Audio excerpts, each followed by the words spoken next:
falando do crime de importunação sexual. Para esclarecer melhor sobre esse assunto, está aqui comigo no estúdio Ericarla Queiroz, que é advogada. Seja muito bem-vinda. Obrigada, Lu. É sempre um prazer retornar, né? E trazer temas tão importantes, tão atuais, né? Vocês sempre muito preocupados com essa pauta. Importunação sexual e abuso sexual são crimes distintos, né? E muita gente confunde. Exatamente. O crime de importunação sexual, hoje ele é previsto no Código Penal. Foi introduzido recentemente, no ano de 2018, e se difere especialmente do assédio sexual, porque para o assédio sexual ocorrer, precisa haver um nível hierárquico. Geralmente, os crimes de assédio sexuais estão mais vinculados ao ambiente de trabalho, onde aquele patrão se utiliza do cargo hierárquico para poder ter algum favorecimento sexual do seu empregado.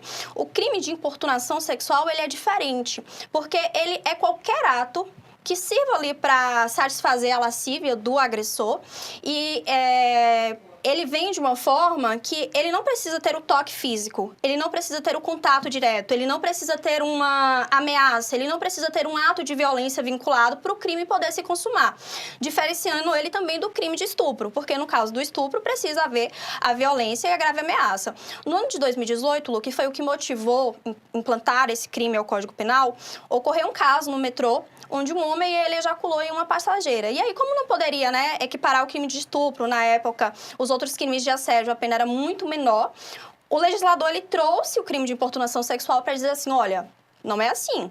Mesmo que o ato não seja direto, mesmo que não tenha um contato direto com a vítima, se não houve o consentimento para que aquele ato sexual ocorra, ali ocorreu uma importunação sexual, então vai ser punido com uma pena um pouco mais grave, menos grave que o crime de estupro, mas uma pena superior a 4 anos para que venha a ser um regime de reclusão e um regime fechado inicialmente para esse agressor poder cumprir. Você falou em gravidade. É um crime considerado muito grave? É um crime considerado grave, porque ele não viola apenas a liberdade da vítima, como ele também viola a dignidade da vítima.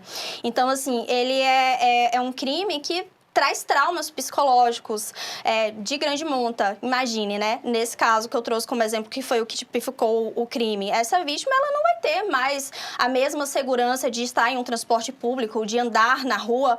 Agora, recente, também nós tivemos um caso parecido na cidade de Luiz Eduardo Magalhães, com a realidade bem mais próxima, né? E trazendo para uma questão mais atual, onde uma moça, ela vinha na rua andando e um homem atrás dela vinha se masturbando. Então, imagine a gravidade desse ato, o temor e o medo que essa vítima não vai ficar ao sair na rua novamente.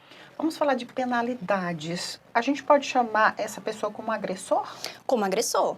A partir do momento que houve o cometimento do crime, que existe a apuração da infração penal, ele é um agressor, né? Ele vai se tornar réu dentro de um processo criminal. É um processo instaurado pelo Ministério Público, não precisa de representação da vítima para que esse processo corra. E a pena hoje é de 1 a 5 anos. Por que de 1 a 5 anos? Porque ali vai ter algumas agravantes, né? No caso, se a vítima tinha alguma vulnerabilidade, né, em algumas circunstâncias específicas. Passou disso, o ato foi mais grave. Houve um ato de ameaça, né? Esse agressor, ele intimidou essa vítima para que aquele ato ocorresse. Então, já não é mais importunação sexual, já passa a ser o crime de estupro, que já é punido com uma pena superior, que é uma pena que chega até 10 anos no caso do estupro. Roubar um beijo, vamos supor, estamos prestes ao carnaval, que é uma das maiores festas que a gente tem aqui na região, e muita gente tem disso, né? Vou ali, vou roubar um beijo, enfim, isso também entra nessa questão? Sim, o beijo roubado, o beijo lascivo, né? Que é aquele beijo mais caliente, o toque não consentido, né? O toque em uma região íntima ou não íntima, o envio dos nudes, os famosos nudes pelo WhatsApp, sem autorização, tudo isso é crime de importunação sexual. Se não houver o consentimento livre, né? A vítima, ela tem que consentir. E esse consentimento, ele tem que ser livre, ele tem que ser consciente.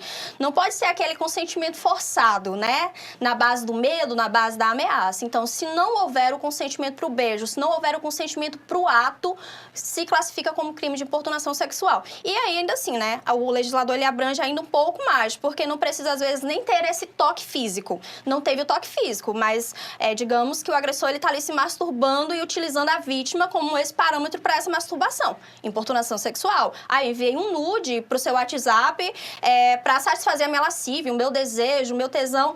Você não consentiu, importunação sexual. Então, a importunação sexual, ela é bem mais ampla.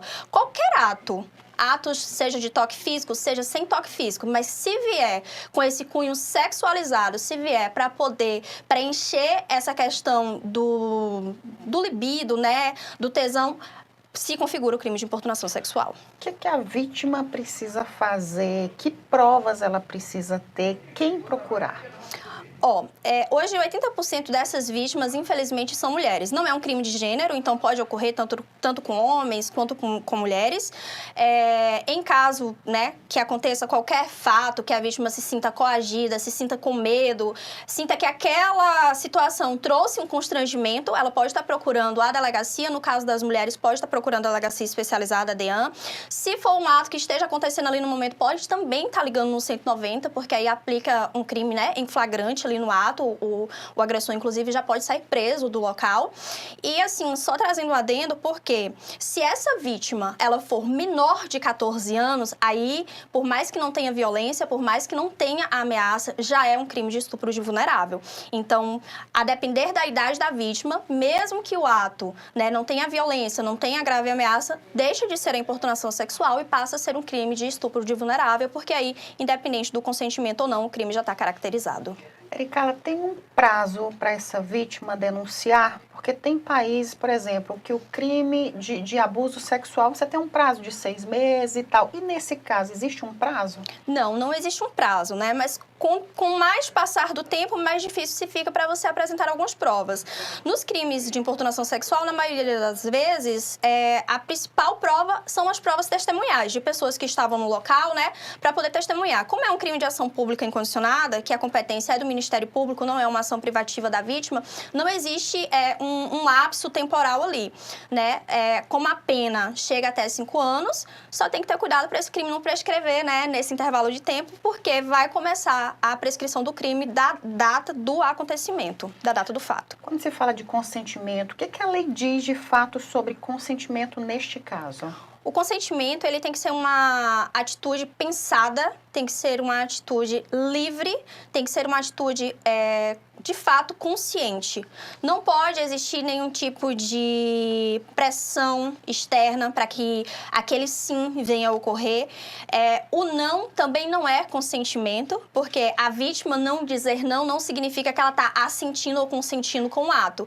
Então, o consentimento ele tem que ser livre. Você tem que ter plena consciência que você está consentindo, que você está concordando para que aquilo ocorra. Queria muito agradecer a sua participação. Muito obrigada. Eu que obrigada. agradeço. Obrigada a você, Lu.